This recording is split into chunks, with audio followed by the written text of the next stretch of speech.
اسم علم وہ اسم ہے جو کسی کا اصل یا ابتدائی نام ہو، مثلاً محمد علی جناح، چین، جیلم وغیرہ۔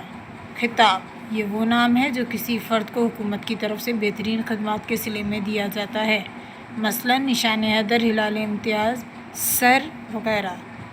لقب یہ وہ خاص وصفی نام ہے جو کسی خوبی کی وجہ سے مشہور ہو گیا ہو، مثلاً قائد اعظم، شاعر مشرق، ذبیح اللہ وغیرہ۔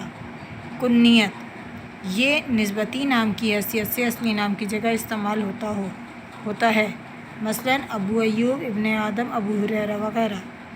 عرفیت یہ وہ نام ہے جو لوگوں میں پیار یا حقارت کی وجہ سے مشہور ہو جاتے ہیں، مثلاً گڈو، للن، چھوٹو وغیرہ۔ تخلص یہ وہ نام ہے جو شاعر نظموں میں اپنے اصل نام کی جگہ استعمال کرتے ہیں، مثلاً حسرت، درد، غالب وغیرہ۔